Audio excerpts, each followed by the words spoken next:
वो आएगा। अब यहां आप अपने आप को सांत्वना कैसे दे सकते हो? आएगा पर हमेशा नहीं रहेगा, वो जाएगा जरूर।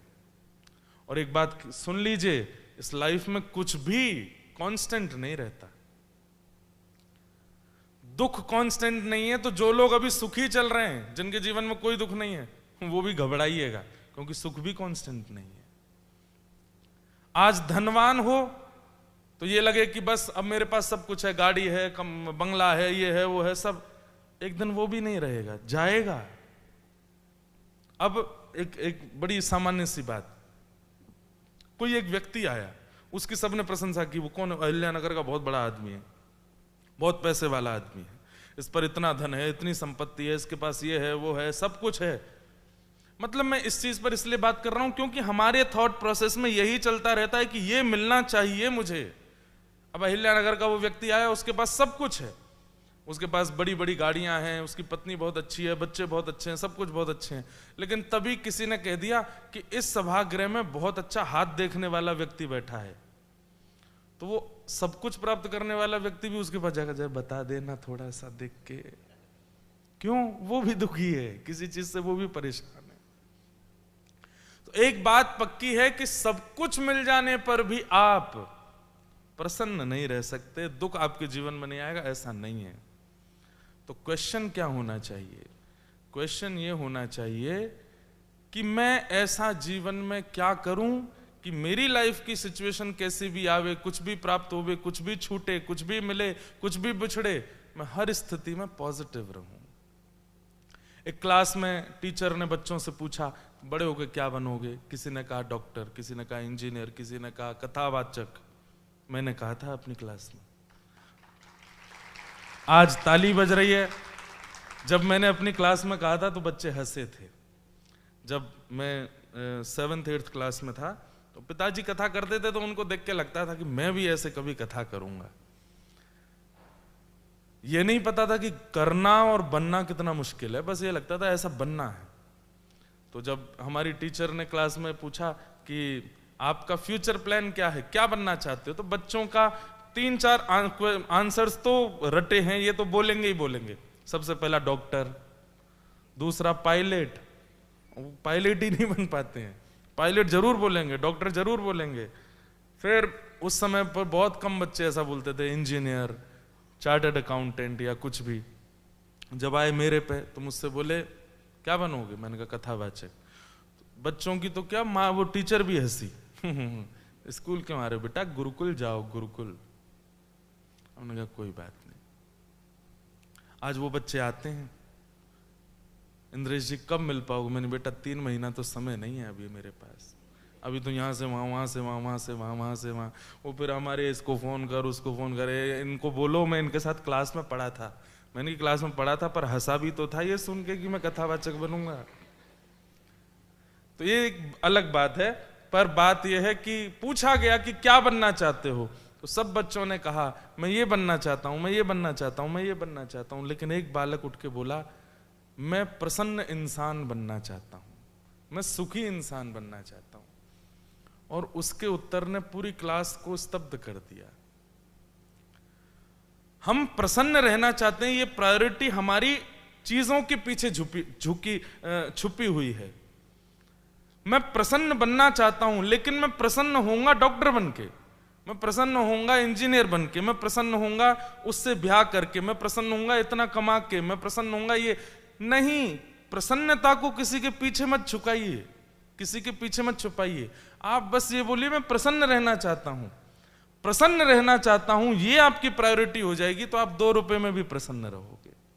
प्रसन्न रहना चाहता हूं, ये आपकी प्रायोरिटी हो जाएगी तो आप लोकल बस में भी प्रसन्न रहोगे। मैं प्रसन्न रहना चाहता हूं तो आप एक ऐसी कन्या या ऐसे पुरुष से विवाह करके जो आपके अनुकूल नहीं है, आप वहां भी प्रसन्न रहोगे। संत श्री तुकाराम जी महाराज, उनकी पत्नी अनुकूल नहीं थी, मैं कथा में सुनाता हूं। उनकी पत्नी, संत श्री तुकाराम जी महाराज के जीवन में घटना घटी थी कि महामारी और कुछ भुखमरी हुई थी महाराष्ट्र में, जिसके कारण उनकी पत्नी और बेटा दोनों का निधन हो गया था। तब उनका दूसरा विवाह हुआ। तो दूसरा विवाह जिससे हुआ वो बड़ी तेज थी, बहुत लड़ती झगड़ती और बहुत सुनाती थी। पूरा गांव जानता था कि तुकाराम जी की पत्नी लड़ती है, लेकिन तुकाराम जी प्रसन्न रहते थे। गांव के बाहर एक पहाड़ था, उसके ऊपर बैठे रहते थे। प्रसिद्ध कथा है कि एक बार तुकाराम जी गन्ने बेचने के लिए गए। पत्नी बोली आज तो खूब सारा धन आएगा घर में, आज तो सब बढ़िया रहेगा। जैसे ही वो गए और वहां पहुंचे तो उस समय कैंडीज तो होती नहीं थी, टॉफी तो होती नहीं थी, गन्ना ही मीठा होता था। बच्चों को गन्ने का ही शौक होता था। तो गन्ना देख करके बच्चे पीछे पड़ गए। तुकाराम जी बोले भाई इन पे पैसे तो होंगे नहीं, बांट दिए, ले एक तुम ले जाओ, एक तुम ले जाओ, एक तुम ले जाओ। एक अकेला बचा, लेके वापस आए तो पत्नी खुश हो गई, सारे गन्ने बिक गए, खूब सारा धन आया होगा आज तो। तुकाराम जी से जाकर तुरंत बोली जल्दी दो, जल्दी दो, जो लेके आओ कमा के लाओ, जल्दी दो। पत्नी से बोले कि वो तो सारे गन्ने तो चले गए। बोले वो इसी तो उसको जो बेका होगा उसके पैसे दे दो। बोले बेच के नहीं आया, बच्चे पीछे पड़ गए तो सबको फ्री में बांट दिए, एक बचा है। अब मैं ये सोच रहा हूं कि हम तो खाने वाले दो हैं, अकेला गन्ना कैसे खाएं। पत्नी ने गन्ना लेकर के जोर से घुमा के मारा तुकाराम जी को। बोले सब बेका है बाहर। लेकिन तुकाराम जी उस चोट को ना देख के गन्ना देख रहे थे, तो गन्ना 20 से 2 हो गया। तुकाराम जी बोले कितनी मेधावी बुद्धि वाली पत्नी है मेरी। इसने तुरंत उत्तर दिया, 1 से गन्ना 2 कर दिया, आज चल आधा तू खाना आधा मैं खाऊंगा। हाँ? दोनों। अब यहां बात क्या है, तुकाराम जी के लिए प्रायोरिटी अच्छी पत्नी नहीं है, तुकाराम जी के लिए प्रायोरिटी प्रसन्न रहना। अब चाहे वो जैसी हो। हम लोग प्रसन्नता को वस्तु के पीछे, व्यक्ति के पीछे, एक स्थिति के पीछे छिपा के रखते हैं। प्रसन्नता को छुपाओ मत।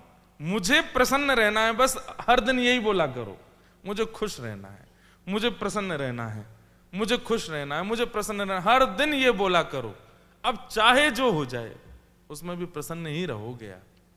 चाहे जैसी स्थिति हो जाए आप प्रसन्न ही रहोगे। हमने प्रसन्नता को वस्तु, व्यक्ति, स्थिति, धन आदि आदि वस्तुओं के पीछे छुपाया, इसलिए वो वैसा नहीं होता तो हम दुखी हो जाते हैं। तुकाराम जी महाराज के पास एक युवा बालक गया गांव का, और उसने जाकर के कहा मेरे घर वाले पीछे पड़े, ब्याह कर लो, ब्याह कर लो। तो तुकाराम जी बोले तो फिर? बोले मैंने कहा तुकाराम जी कहेंगे तो करूंगा, क्योंकि सब जानते हैं आपका गृहस्थाश्रम कैसा चल रहा है, हम सब आपकी पत्नी का स्वभाव जानते हैं, आप मेरे घर वालों से मना कर देना। हाँ? तुकाराम जी बोले ठीक है बुलाओ। घर वाले गए, महाराज जी आप इसको बोल दीजिए ब्याह कर ले। तुकाराम जी बोले आज ही कर दो, अभी करो। उसने कहा मैंने आपसे कहा था कि आप, और भाई दूध का जला छाछ फूंक के पीता है और दूसरों को भी फूंक के पीने की सलाह देता है। जब आपका खुद का विवाह इतना बेकार जा रहा है तो आपने मेरे घर वालों से क्यों कहा? अच्छा वैसे मोस्टली ऐसा होता है, जिनके ब्याह नहीं हुए हैं हाथ ऊपर करना, ऑलमोस्ट सबके ही नहीं हुए। किसी भी ब्याह करने, मुझसे मत पूछना, पर जिनके ब्याह हो चुके हैं उनसे पूछ के देखना मैं शादी कर लूं, तो वो पता क्या करेगा, कर तो ले। वैसे इतना सोचा क्यों भाई, तुम्हारी हो गई सीधे बोल दो ना कर लो। लेकिन ब्याह जिसका हो गया है उससे जब जब पूछोगे कि मैं शादी कर लूं, कर लो। अरे भाई थोड़ा हैपनिंग आंसर दो, थोड़ा खुश होकर जवाब दो, नहीं देगा। लेकिन तुकाराम जी महाराज तुरंत बोले इसका अभी ब्याह करो। चरणों में वो बालक गिर गया, बोले आपने ऐसा क्यों किया? आपका खुद का जीवन देखिए ना। आपको कम से कम युवाओं को सलाह देनी चाहिए कि जब मेरा जीवन इतना खराब है तो मैं तुम्हारा क्यों करवाऊं? क्यों कहा आपने कि मैं भी ब्याह कर लूं? बोले देखो कितना अच्छा उत्तर दिया तुकाराम जी। बोले पत्नी अगर अनुकूल मिल गई, जैसी तुम चाहते हो वैसी मिल गई, तो तुम प्रसन्न रहना, तुम और पत्नी दोनों खुश रहना। और पत्नी यदि ऐसी मिली जैसी मेरी है तो एक गांव में 2 तुकाराम हो जाएंगे, मैं भी हूं तू भी हो जाएगा। क्योंकि भाई मेरे इस निर्माण का बहुत बड़ा कारण मेरी पत्नी है। प्रसन्न रहना हमारी प्रायोरिटी होनी चाहिए। किसी स्थिति से हम प्रसन्न रहें ये मत रखो, सबसे पहली बात। मैं ऐसा करूं तो प्रसन्न हो जाऊंगा, मैं ऐसा नहीं हो सकता। आप दुनिया की कितनी भी ऊंची स्थिति में पहुंच जाओ, आप प्रसन्न नहीं रह पाओगे। आप ये सोचो कि चाहे जैसी स्थिति हो मैं प्रसन्न रहूंगा, तो ही रह सकते हो। किसी सिचुएशन के पीछे प्रसन्नता नहीं रहनी चाहिए, सिचुएशन पीछे है, प्रसन्नता आगे रहनी चाहिए। 2 रुपए में भी प्रसन्न रहोगे, 200 करोड़ में भी प्रसन्न नहीं रह पाओगे। इसलिए प्रसन्न रहूं, ये पहली बात। दूसरी बात, ये संसार दुखालय है। इसका नाम ही भागवत जी में दुखालय कहा गया है। यहां पर सब दुखी ही रहता है, यहां पर खुश कोई नहीं रहता। बस जो मन से मान ले अपने आप को, वही खुश रहे। अब यहां बात आती है कि महाराज जी ऐसे कैसे रहा जाए कि मैं प्रसन्न ही रहूं। वो होगा पॉजिटिविटी से। जितना चित्त में सकारात्मक होगा, सकारात्मकता होगी, पॉजिटिविटी होगी, आप उतने प्रसन्न रहोगे। और पॉजिटिविटी कैसे आएगी? भजन से, नाम जप से, सत्संग से। आज वृंदावन के एक महाराज जी, प्रेमानंद जी, सब सुनते हैं उनको, पर उनके शरीर की स्थिति बिल्कुल भी प्रसन्न व्यक्ति वाली नहीं है। हम उनको निजी से देखते हैं, पास से देखते हैं, उनके शरीर की स्थिति बिल्कुल भी अच्छी नहीं है, लेकिन वो फिर भी प्रसन्न रहते हैं। कैसे? नाम जप से। बड़े से बड़े लोग आज उनके पास आ रहे हैं, जिनके पास में फेम में कमी नहीं है, धन में कमी नहीं है, संपत्ति में कमी नहीं है, वो भी उनके पास आ रहे हैं। क्यों? बोले महाराज जी प्रसन्न कैसे रहा जाए। वो एक ही उत्तर देते, बस नाम जपो।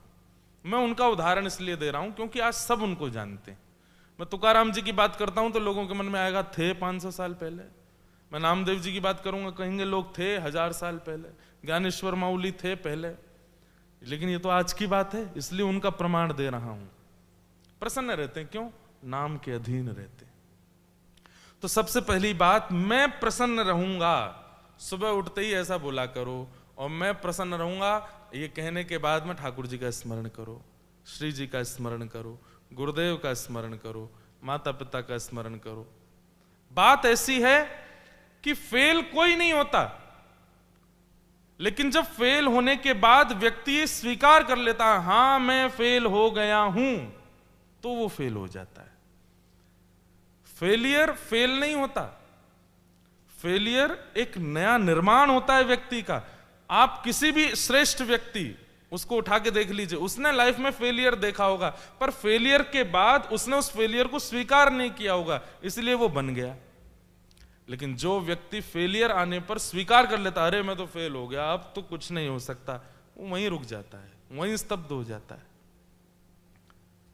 फेलियर आने के बाद में, एक रुकावट आने के बाद में, एक पीड़ा आने के बाद में, ये मत सोचिए कि बस ये तो खत्म हो गई दुनिया, यहां मेरी नष्ट है। नहीं, अब वहां से प्रारंभ है।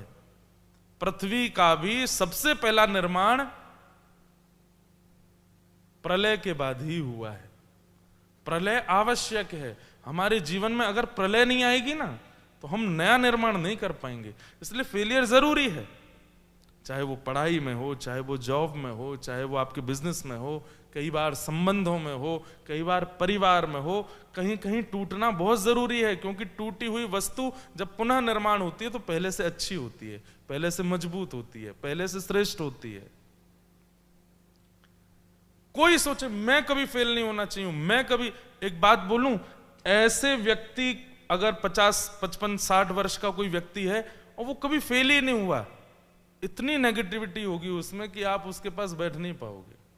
अहंकार भरपूर होगा, उसकी बातों में अहमता ही अहमता झलकेगी, कोई मोटिवेशन बात वो कर ही नहीं पाएगा। क्यों? उसने फेलियर देखा नहीं कभी। इसलिए फेल अगर आप हो रहे हो तो इसका मतलब वहां रुकिए मत, बस चलते रहिए। ठाकुर जी के द्वारा ये कृपा मान लीजिए कि बस ठाकुर जी मेरा कुछ और नया निर्माण करना चाहते हैं, इसलिए ये हुआ है, अब मैं आगे बढ़ूंगा। लेकिन बस वहीं उसको हृदय से लगा के मत बढ़ जाओ, अरे ये तो छूट गया, अब क्या करूंगा मैं।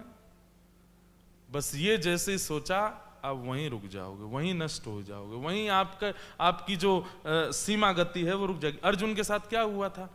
महाभारत युद्ध में जाकर के जब कौरवों को देखा तो भगवान से बोला, ये मेरे अपने हैं, मैं इनको कैसे मारूं, मैं युद्ध नहीं कर पाऊंगा। भगवान बोले पिछले वर्षों से युद्ध की चर्चा, युद्ध होगा, युद्ध होगा, युद्ध होगा, इतनी बातें हुई, इतनी मीटिंग्स हुई, इतनी बार हम लोग मिले जुले, कभी तूने नहीं कहा कि मैं युद्ध नहीं करूंगा, और आज तू मैदान में खड़े होकर कह रहा है कि नहीं करूंगा। यही मुझे प्रिय नहीं है अर्जुन। या तो पहले ही स्टेप बैक कर लेना था कि नहीं, मैं पढ़ने ही नहीं जाऊंगा क्योंकि मुझे डर है कि मैं फेल ना हो जाऊं। लेकिन पढ़ने आ गया है तो अब फेल होना है, पास होना है, फर्स्ट डिवीजन आनी है, लास्ट आनी है, पिछड़ना है, आगे बढ़ना, ये सब छोड़, तू बस अपना कर्म कर, निकल पड़ आगे, और कुछ भी आवे रिजल्ट, घबराना नहीं। घबराना नहीं, बस चलते रहना,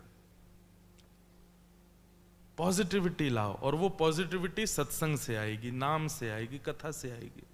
हम जिस संप्रदाय में दीक्षित हैं, श्री रामानुज संप्रदाय, जिस संप्रदाय का मुख्य स्थान है दक्षिण में तिरुपति बालाजी, तिरुपति बालाजी, इस संप्रदाय में एक आचार्य हुए, उनका नाम था यामुनाचार्य। क्या नाम था? यामुनाचार्य। बहुत सुंदर, अच्छी कथा है, ध्यान से सुनना। यामुनाचार्य जी बहुत विद्वान थे, पर विद्वान होना एक बात होती है और विवेकी होना विशेष बात होती है। विद्वान और विवेकी में अंतर क्या है? थोड़ा इजी वे में समझो।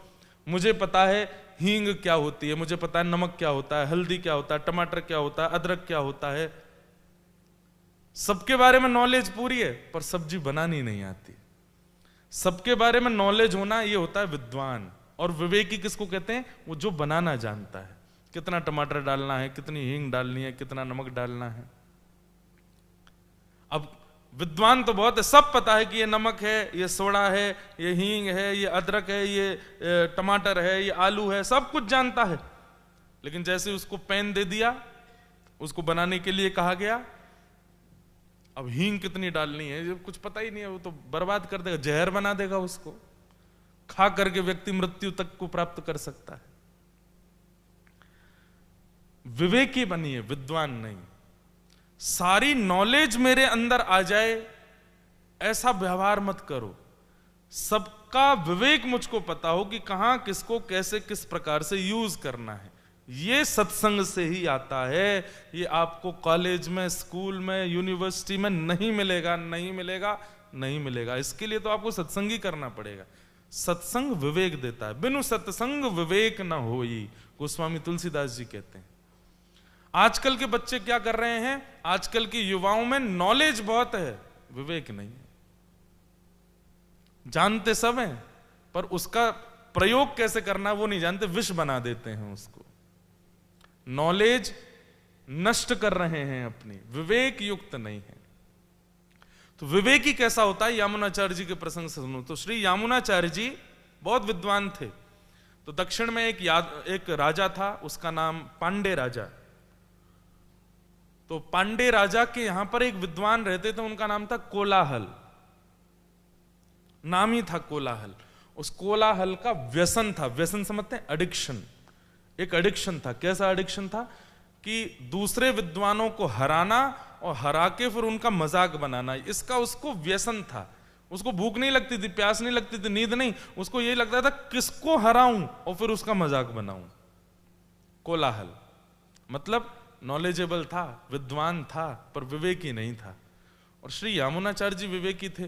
तो एक बार कोलाहल क्या करता था, राजा को यह देखना अच्छा लगता था कि कोलाहल दूसरों को कैसे हराता है। उसको वो देखने का शौक था। किसी को संगीत सुनने का, किसी को नृत्य देखने का, किसी को आदि आदि चीजों का शौक। उसको ये शौक था, एक तरफ कोलाहल बैठे, दूसरी तरफ दूसरा पंडित, और राजा बैठ के देखता था इसको हरा के दिखाओ। तो कोलाहल उसको हराता था शास्त्रार्थ में। तो एक बार राजा के पास समाचार पहुंचा कि दक्षिण भारत में एक विद्वान है, उनका नाम है यामुनाचार्य, उनको बुलवाओ। तो यामुनाचार्य जी को बुलवाया गया। यामुनाचार्य जी बड़े विवेकी थे। तो यामुनाचार्य जी के आते ही, उनका रूप देखते ही पत्नी राजा से बोलती है, आज तुम्हारे पंडित जी हारेंगे, कोलाहल हारेगा, ये जीतेंगे। तो राजा बोला कैसे कह सकती हो? बोले इनका मुखमंडल बता रहा है, लोगों की मुख देख करके पता चलता है कि वो विद्वान है, पर इनका मुख देख करके पता चल रहा है ये बड़े शीलवान है। इनके नेत्रों में जो गंभीरता है, मुखमंडल पर जो तेज है, ये जिस तरीके से चल रहे हैं, जितने मतलब इतना इजी इनका सब कुछ लग रहा है, इससे लग रहा है कि ये जीत जाएंगे। राजा बोला तुम कोलाहल पंडित को जानती नहीं, वो सबको हरा देता है। रानी बोली मैं आपसे शर्त लगाती हूं, आज ये जीतेंगे। और राजा बोले अगर हार गए तो? बोले अगर ये हार गए तो मैं रानी पद से त्याग कर दूंगी, रहूंगी आपकी पत्नी पर दासी की तरह रहूंगी, जैसे अन्य दासियां हैं ना, राजकीय श्रृंगार करूंगी ना मुकुट पहनूंगी, कुछ नहीं, दासियों की तरह आपके पास रहा करूंगी अगर ये हार गए तो। और रानी ने कहा अगर ये जीत गए तो? राजा बोले बताओ। बोले फिर आधी संपत्ति, आधा साम्राज्य इनको दे देना आप। राजा बोले ठीक है, शर्त लगी। राजा रानी दोनों में शर्त लग गई। यहां यमुनाचार्य जी आकर के बैठे, सामने कोलाहल पंडित बैठा। अब कोलाहल इतना जीत चुका था, कभी हारा ही नहीं था, उसको अपनी जीत का बड़ा घमंड। यमुनाचार्य जी बड़े दीनहीन ऐसे नेत्र नीचे करके बैठे थे। कोलाहल बोला ये तो पहले ही हार गया है, मुझे नजर ही नहीं मिला रहा है। राजा आकर के बैठा। राजा ने कहा बताइए किस विषय पर शास्त्रार्थ होगा? तो यमुनाचार्य जी तो शांत बैठे थे। विवेकी व्यक्ति का स्वरूप स्वभाव अलग ही होता है, उसका मतलब उसकी अदाएं नहीं होती, उसमें उसकी स्टाइल नहीं होती, वो सम रहता है, वो सीधा रहता है। उसको लगता है कि एक्स्ट्रा ऑर्डिनरी करूं क्यों, इसकी आवश्यकता कुछ नहीं है, वो सिंपल ही रहता है। सिंप्लिसिटी विवेकी व्यक्ति का लक्षण है। तो यमुनाचार्य जी चुपचाप बैठे थे। राजा ऊपर से बोला किस विषय पर शास्त्रार्थ करोगे? तो कोलाहल पंडित बोले शब्द खंडन, वाक्य खंडन, इस पर शास्त्रार्थ करेंगे। बोले कैसे? बोले ये एक वाक्य बोलें और मैं उसका खंडन करूंगा। जैसे आपने कहा अभी बाहर गर्मी है और मैं इसका खंडन करूं, बिल्कुल गर्मी नहीं है, हवा चल रही है, मुझे तो पसीने नहीं आ रहे, मतलब खंडन, वाक्य खंडन, ये शास्त्रार्थ करें। तो यमुनाचार्य जी अब बोले मुझे कितने वाक्य बोलने का अधिकार है? तो कोलाहल बोला तीन वाक्य आप बोलिए और आप जो बोलोगे उसका खंडन मैं करूंगा। यमुनाचार्य जी बोले ठीक है। अपने गुरुदेव का स्मरण करके सबसे पहला वाक्य यमुनाचार्य जी बोले हे राजन, मेरे सामने जो कोलाहल पंडित बैठे हैं, बोले हाँ, इनकी माताजी काकबंध्या हैं। काकबंध्या का मतलब होता है जिन माता को एक ही पुत्र है और संतान नहीं है, जिनके एक ही बालक होता है, ऐसे माता पिता को काकबंध्य बोलते हैं। और कोलाहल की माताजी का एक ही बेटा था। तो यमुनाचार्य जी क्या बोले? इनकी माताजी काकबंध्या हैं, करो खंडन। कोलाहल राजा को देखे। राजा बोले बात तो सही है, तुम अकेले ही हो, कहीं और नाजायज तुम्हारा भाई बहन हो तो खंडित करके बता दो। कोलाहल सिर पटकने लगा, नहीं नहीं नहीं नहीं नहीं, खंडन वाला नहीं करेंगे, दूसरा वाला शास्त्रार्थ करते हैं। राजा बोले अब आप पीछे नहीं हट सकते।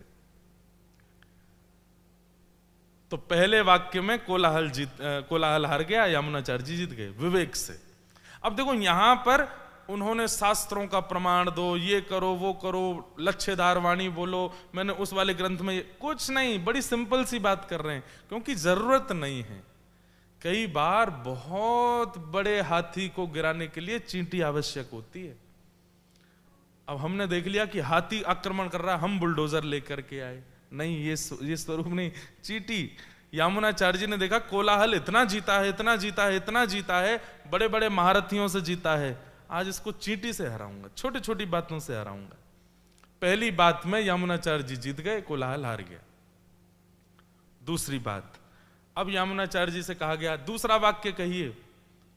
कोलाहल पंडित जी तैयार हैं खंडन करने के लिए? बोले जी। तो जिस द्रविड़ देश में हम लोग बैठे हैं, यहां के राजा पांडे ये बड़ी शास्त्र नीति और बड़े बड़े अच्छे ढंग से अपना राज्य चलाते हैं, करो खंडन। कोलाहल बोला जैसे ही राजा की ओर देखा तो राजा अपनी तलवार कर रहा था, बोलो बोलो। दूसरे वाक्य में भी कोलाहल कुछ नहीं बोल पाया। राजा ने खड़े होकर के कहा, कोलाहल पंडित जी, वैसे तो आपकी हार हो गई है, क्योंकि 3 वाक्यों में से कम 2 में आपको खंडन करना था और 2 में वो जीत गए, लेकिन क्योंकि आप मेरे राज्य के पंडित जी हैं, पुरोहित हैं, इसलिए मैं वचन देता हूं, अंतिम वाक्य में अगर आपने खंडन कर दिया तो मैं आपकी विजय ही मानूंगा, खंडन करके दिखाओ। यामुनाचार्य जी मंद मंद मुस्कुरा रहे थे। कोलाहल पंडित जी बोले, अंतिम वाक्य कहो, थोड़ा मेरी तरफ देख के बोलना। तो यामुनाचार्य जी बोले,